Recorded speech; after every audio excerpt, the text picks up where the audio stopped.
The Niners are really, really good. This team Really is good. way better than I gave them credit for in the offseason. They're loaded. And part of it is that they have a terrific defensive coordinator. I didn't see this coming. I was like, he's not experienced. You know what? Talent makes up for not having experience. This guy is super freaking talented. I couldn't believe he did that in his first playoff game as a coordinator. What do you think of DeMeco? Yeah, he's outstanding. And what I wanted to touch on when you were talking about, the difference between him and Shanahan and him and Robert Saleh is, to me, he is an aggressive coach, but he lives by being an aggressive coach. And there's no call that makes it more discernible than this. If you can bear with me for just 1 second, I would just like to pull up a quick stat. Just need to find it real quick. As he's looking for the stat, just notice that his audio is a lot better this week. Got him that Blue Yeti, courtesy of the comment section. Thank you, everyone. Okay, so the top 5. So the play of the game, 4th and 11, he went cover 0, and the Niners aren't a zero blitz team, right? To go all out blitz, cover 0 means you have no safeties in the middle of the field. Everybody's locked up in man coverage, and you're bringing everybody. And he went 0. Yeah. Right. I mean, Kansas City, Steve Spagnuolo, any big moment in the game, he's going 0. Miami, Brian Flores, they go 0 a lot. Their big thing in the Super Bowl versus Goff was that they played quarters at the beginning of the game. Right? You're dictating to the offense.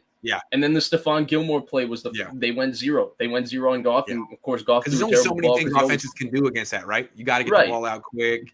Baltimore, Wink Martindale, they go 0 a lot. All types of Niners don't. Niners don't. Robert Saleh does it. I've seen like 3 calls of him maybe going 0. It's usually as a tendency breaker, but DeMeco Ryans as a tendency breaker with the game on the line, going to a 0 blitz. I mean, the top 5 teams this year in terms of going to a 0 blitz were Kansas City, as I mentioned, Miami, Baltimore, Denver, shocking with Fangio actually a little bit, and then Arizona. And Arizona actually only called a 0 blitz 3.6% of the time. And I'm assuming that the Niners are probably in the bottom 10 teams in terms of going 0. And so you can imagine they're probably calling this blitz 0.51% of the time in their entire defensive snaps. They're a quarters team, and they mix in cover 3 and a little bit of cover 6 too, though it's not a real coverage. It's I guess you can call it cover 3 weak based on the safety rotation. The point is that for him to break tendency on the play of the game and put his it was like the biggest baller move. It was big boss. Yeah. Like, I'm going 0 blitz. What are you going to do about it? And Dak Prescott actually threw an incredible ball off his back foot that Cedric Wilson had a chance. That was kind of wild. But for him to do that and call it at that point, to me, that tells you, like, wow, he has the utmost confidence and self-belief. Yes. And it also tells you that he's going to be a really aggressive head coach because that's who he is.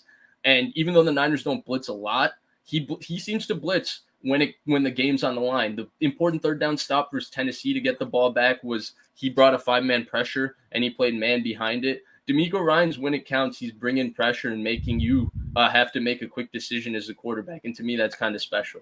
And the last thing, that was a highly pressurized game. There was a ton of pressure on that game. It came down to the wire. That was a butt-clinching game. And Jimmy Garoppolo started acting a little erratic. I mean, you started seeing people do things that they didn't do during the regular season, including Kyle, not DeMeco. DeMeco is a player. He's built for this. Apparently, he responds well to pressure. I guess if you know him from his playing days, you wouldn't be surprised. I didn't watch the Houston Texans and the Philadelphia Eagles that much. I know that DeMeco Ryans had accolades and everyone respected him, but man, this guy is legit, dude. This guy is really freaking good. Yeah. And I think there's a stark difference too between him and Saleh. When you remember Saleh in his first year, now he's working with a lot more talent than Saleh has. Yes, that's true. But he's also schematically, to me, like, he's still running the same defense Saleh ran, but he mixes it up a lot better than Saleh did for the first part of his career. Like, the Niners do a really good job of basically switching between 2 or 3 coverages, but they don't give you that same look where you can't get comfortable, where on 3rd down and 3rd and 3, they're definitely going to go to this. And they have a lot of late safety rotations between split and single high. It's easy to do that when you have 2 safeties comfortable doing everything like the Niners have in Ward and Tart. It's a really good defense. DeMeco Ryans is unbelievable. He's fantastic.